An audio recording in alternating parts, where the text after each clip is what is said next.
Bring your friends and your folks along down to the river and sing this song. RiverFest,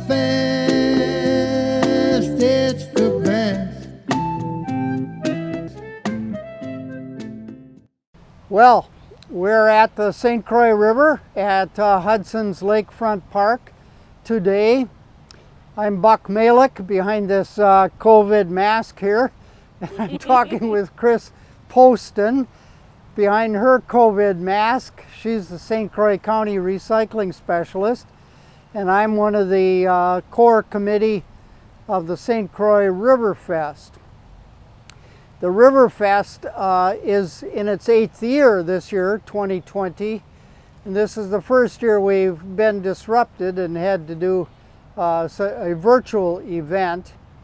And we normally have a gathering, a meeting, a discussion on Tuesday morning of RiverFest before people set off to pick up trash from along the banks of the river from the city and village parks.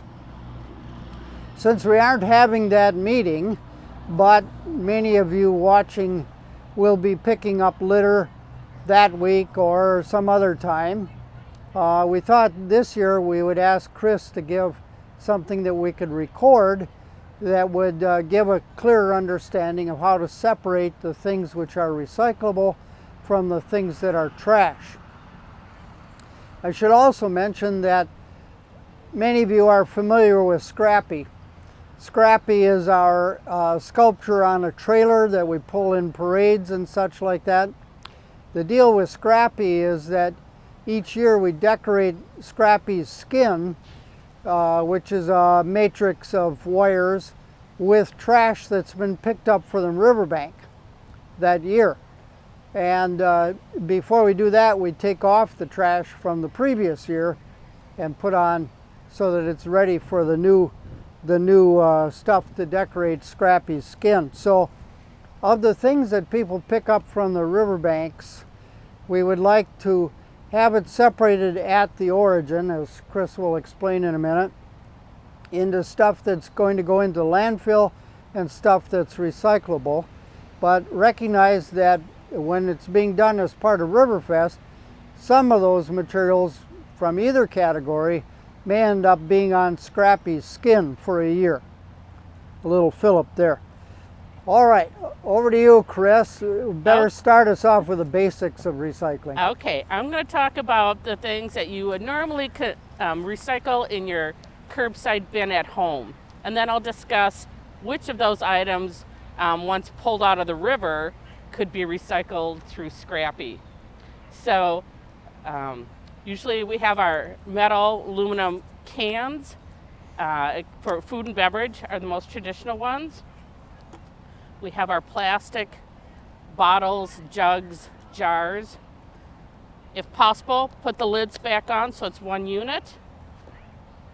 There's glass jars and bottles again. Then we have cardboard and paper. And then we also have plastics. There's a variety of plastics. Some will work for Scrappy and some won't.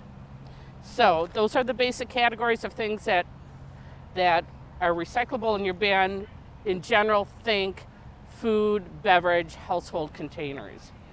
So most likely the things that we're going to find out on the river will revolve around food. A lot of fast food containers, beverages, things like that. So glass is a very easy one. If you find glass, just empty it out. Make sure there's nothing in it. That can go in Scrappy. Plastic bottles.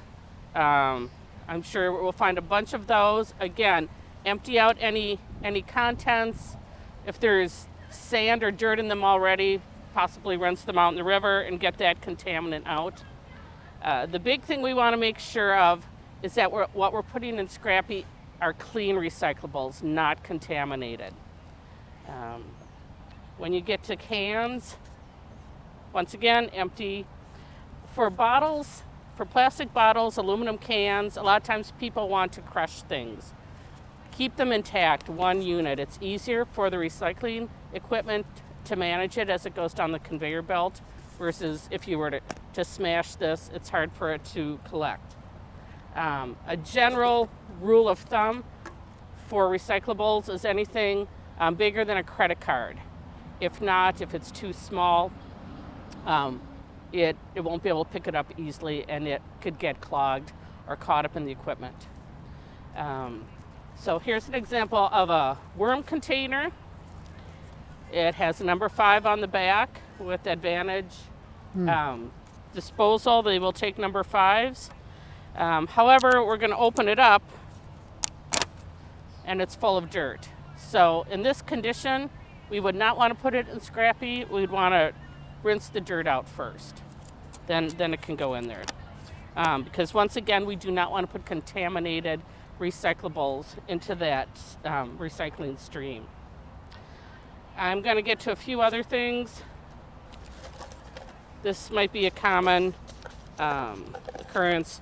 We have the fast food beverage container. It's a waxy paper, a type of recyclable. I don't see a symbol on here. So all of this, including the plastic spoon, that has to go in the trash. That's not actually recyclable. Again, waxy papers, foils, these all have coatings on them. Plus there's food contaminants on them. Anything that has food residue. Here's an example.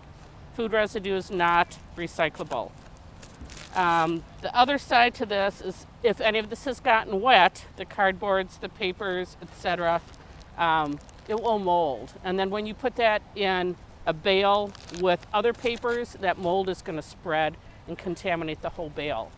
So for our purposes down here at the river, it's probably best not to put paper into Scrappy, and especially if Scrappy is going to sit outside for a long amount of time.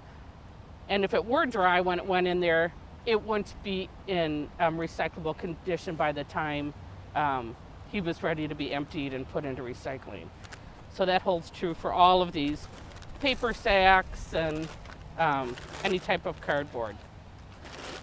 So that's a quick overview of what can be recycled, which things are not necessarily a good fit for RiverFest, but could be recycled if you're at home, and then what things to avoid, such as real small items and crushing your containers and items with dirt in them. So that's what I have, Buck. Thank you, Kris. Now I've got 2 bags here because when I go litter picking along the bank, naturally I'd like to separate things into things that will ultimately be recyclable versus things that we know will be trash from the beginning. Here's an interesting. Tell me about this. It's a. Yeah, that's a good example. I put Buck. this in my trash bag, but you're the expert. It consists of 3 pieces. This is a salted almonds container. Mm-hmm. You need to check it over. It's got 3 pieces. First of all, is that a recyclable piece there? This is recyclable. It's all metal. It's okay if the label stays on. This is metal. Some of these types of containers have a heavy cardboard side with a metal bottom and a metal ring or top. Combined materials, unless you're going to separate them, combined materials cannot be recycled. They have to be readily sorted at the facility. So in this situation, you have a plastic lid. Yes, got a plastic lid. Plastic lid. So would you put those together? Or no, you want to, when you put them in recycling, you put those in separately so that they can go in the proper containers at the facility. And then it had this foil topper. Okay, this is a little tricky. Is that I've aluminum? been told by our local haulers to no to this. Just it's too small, it gets caught up in everything, and that would be a problem. So even though it might be aluminum, it fails the credit card size rule. Huh? Right. It's just too little, huh? Some things I could suggest, and I do this with other small items, you could take the aluminum, put it in an aluminum can, so it's all one unit. I do that with Post-it notes. They're small, so I just stick them to larger pieces of paper when I put them in recycling. Another example is a frozen orange juice plastic container. It has a, you pull off a strip and the lid comes off. And then once it's empty, I put the strip and the lid back into the plastic container because they're all the same material. And then the smaller pieces don't get lost. So there's a few workarounds So for that'll that. go through by itself. Now, Yeah. now here's, down here I see we have a, how does this, yeah, okay. We don't see very many of these anymore. No, thank goodness. Oh, yes, but there is a cigarette butt. Does that have any potential at all? I wish. Nope. None that whatsoever. is 100% trash. Right into the trash. Nothing recyclable about that. Okay. Here's a plastic bottle. That's recyclable, I assume. Yep. You want to empty out the last of that just liquid. Empty the last of the liquid from it. Put the cap back on. Put It's on all the one cap unit and then. it's ready to go into the recycling bag. Yes. And ultimately into recycling. This will be the same deal. Yes. And yet another example of that. How about the bags themselves? Okay, so as you're collecting your recyclables in your bag, when you go to Scrappy or when you go to your bin at home, you take all your recyclables and you empty them out of the plastic bag. No plastic bags can go in recycling because they get caught up in the equipment and shut down the operation while they have to cut those out. So while it's fine to collect it in this, plastic bags are not fine to put in recycling. However, these can be collected separately and brought to Target, Walmart, or your local grocery store. And my plastic gloves that I'll be wearing if I'm touching any of this stuff, those are just too little and flimsy. They're just like the plastic bags, right? Plastic, okay, so stretchy plastic, the stretch test, see if it's a little stretchy. Yep. If it's stretchy film or a bag, it can all be recycled back at the grocery store. That holds true of bubble wrap, ear pillows, Ziploc bags, dry cleaner bags, the wrapping around toilet paper, paper towels, things like that. Check to see if it's stretchy, and if it is, shove it in your bags and then tie it up and return it to the retailers. They'll manage it that way. All right. I don't have any more questions. Okay. Do you have any more answers? Nope, I'm good for now. I guess that's it Yep. then. Thank you for the opportunity. You bet. Now bring your friends and your folks along down to the river and sing this song.